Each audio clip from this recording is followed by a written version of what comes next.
Hello all. Today we will be seeing anti-money laundering process in banking domain.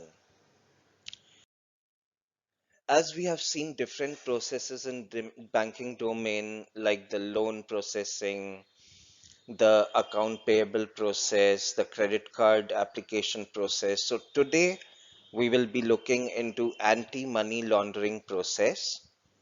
What is this and how this is done and how is this protected? We will look everything into that.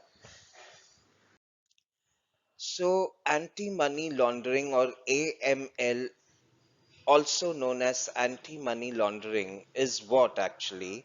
Laundering means cleaning. So it is the execution of the transactions to eventually convert illegally obtained money the, into legal money.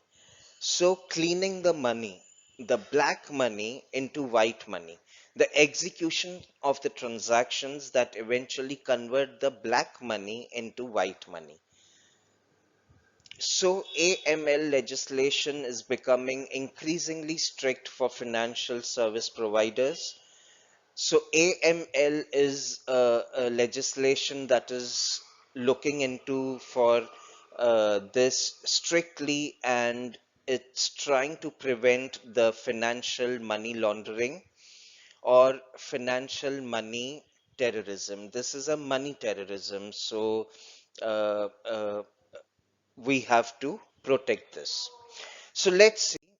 The purpose of AML rules is to help detect and report suspicious activity, including the predicate offenses to money laundering and terrorist financing, such as security fraud and market manipulation.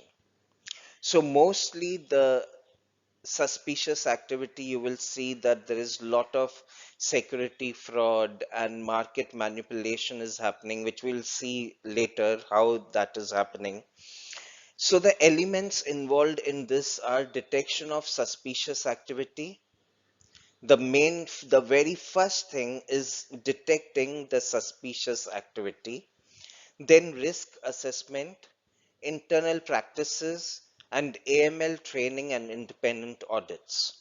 So all these four elements include AML.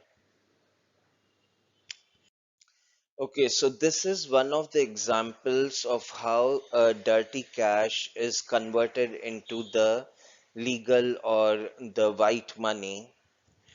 So if there is a person who takes his 1 lakh rupees which he has earned illegally and gets into the casino, purchases the chips, and then plays gambles for small amount and then turns all the total chips back into cash, so that way he will converted all his money as gambling winnings, and then he will go and deposit that into banks. So banks should suspect this winnings, and that is money laundering, and they can give and report these suspicious transactions to RBI. The money laundering is also a federal crime in which large sum of dirty currency earned from illegal activity. See now, here it is like dirty money earned from illegal activity such as drug or sex crime or any other activity which is illegal, and that dirty money is cleaned and deposited into the legally sanctioned banking institutions. And the reasoning behind this is since banks must report large or suspicious transactions to the IRS or RBI in India. There are three major steps in money laundering: placement, layering, and integration. We will see all the three and then the various controls that are put in place to monitor such activity that leads into money laundering. So now it starts with placement, layering, and then integration. What is placement? It's like putting the dirty money into the legitimate financial system and at the same time hiding its source. You hide its source from where that dirty money has come. So you are placing it into a legitimate financial system, any bank, you are depositing that money into a bank. Then layering or structuring by hiding the source of the money through a series of transactions and accounting tricks. The activity involves breaking the funds into small transactions and makes it difficult to detect the laundering activity. So what you will do, if you have earned 1 lakh, that person will deposit 10,000, next day 10,000, next day 20,000, so that it will show that this is laundering it's not a laundering activity. It will show that it is a very legitimate activity. So it will be very difficult for the persons in the banks to suspicious about that, to detect that it is a laundering activity. Once this is done, then they do integration. In this final step, what they do, the now laundered money, now this black money which has become white money, is withdrawn from the legitimate account. They will withdraw it. Now that 1 lakh rupees black amount of money becomes white money, and they will put it is used for whatever reasons for the criminals have as a top priority to it.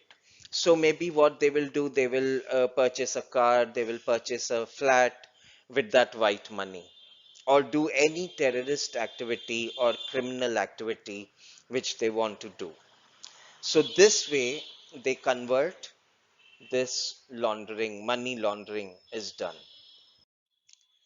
Now, what is the main indication? It's the red flag. The red flag help companies detect and report suspicious activities easier. Now, the legitimate business or legitimate financial institutions are the ones who should raise the red flag.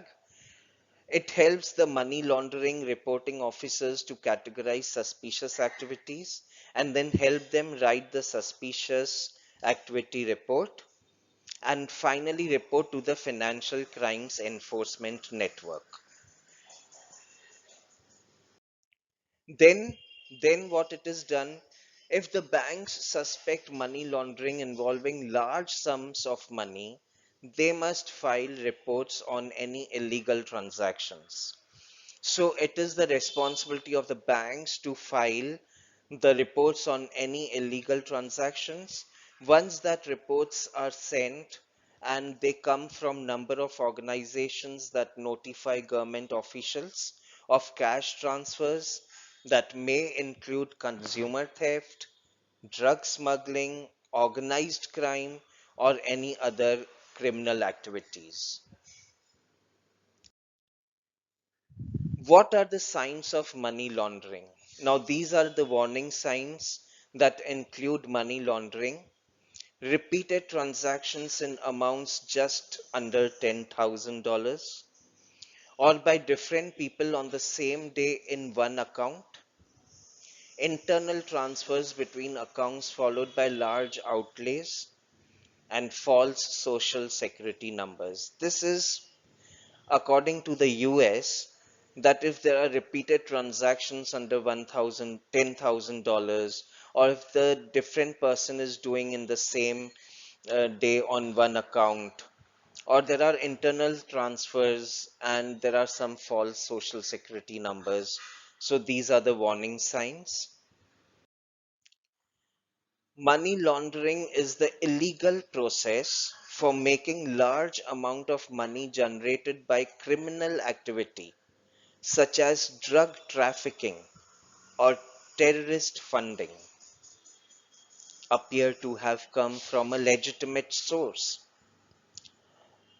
So the criminal activities basically they do the transactions in cash.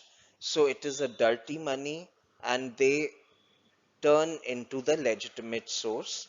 So the money from the criminal activities is considered dirty, and the process launders it to make it look clean. Who controls money laundering? The PMLA, Prevention of Money Laundering Act 2002, seeks to combat money laundering in India, and it has three main objectives: to prevent and control money laundering, to confiscate and seize the property obtained from the laundered money, and to deal with any other issue connected with money laundering in India. This is the Act of 1986 of the United States Congress that made money laundering a federal crime.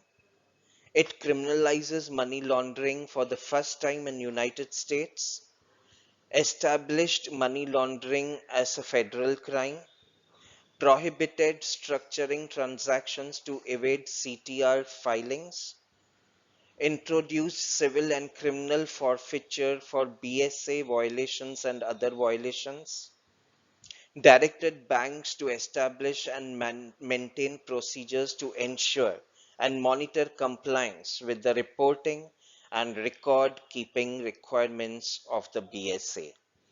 So these are very particular things related to the act and the court laws have to follow these because this has become the federal crime in throughout the world. So this is the way anti-money laundering is taken care in banking domain. So I hope this session was very informative based on the anti-money laundering process. Thank you very much, and we will see another topic in another session. Bye bye.